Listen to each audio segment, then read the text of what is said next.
Assalamualaikum warahmatullahi wabarakatuh. Di sini saya akan menjelaskan tentang Perjanjian Linggarjati.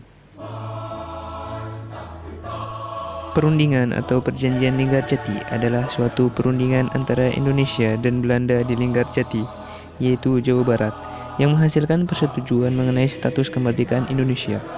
Hasil perundingan ini ditandatangani di Istana Merdeka Jakarta pada 15 November 1946 dan ditandatangani secara sah oleh kedua negara pada 25 Maret 1947. Latar belakang terjadinya Perjanjian Linggarjati yaitu masuknya Afne yang diboncengi Nietzsche ke Indonesia karena Jepang menetapkan status quo di Indonesia menyebabkan terjadinya konflik antara Indonesia dengan Belanda. Seperti contohnya peristiwa 10 November. Selain itu, pemerintah Inggris menjadi penanggung jawab untuk menyelesaikan konflik politik dan militer di Asia.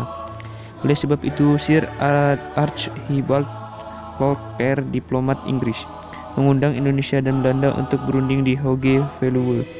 Tetapi perundingan tersebut gagal karena Indonesia meminta Belanda mengakui kedaulatannya atas Jawa, Sumatera, dan Pulau Madura. Tetapi Belanda hanya mau mengakui Indonesia atas Jawa dan Madura saja. Jalannya perundingan.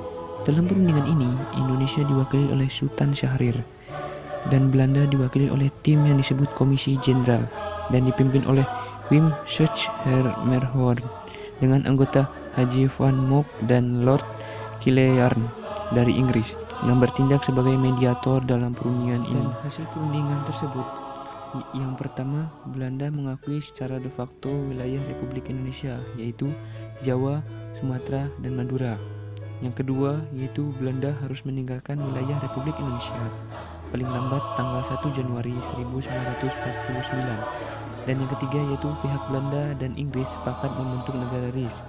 Yang keempat, dalam bentuk RIS, Indonesia harus tergabung dalam Commonwealth atau Persemakmuran Indonesia Belanda dengan mahkota negeri Belanda sebagai kepala Uni. Pelanggaran Perjanjian Linggarjati yaitu pelaksanaan hasil perundingan ini tidak berjalan dengan mulus. Pada tanggal 20 Juli 1947, Gubernur Jenderal H.J. van Mook akhirnya menyatakan bahwa Belanda tidak terikat lagi dengan perjanjian ini. Dan pada tanggal 21 Juli 1947, meletuslah agresi militer Belanda I. Hal ini merupakan bentuk akibat dari perbedaan penafsiran antara Indonesia dan Belanda.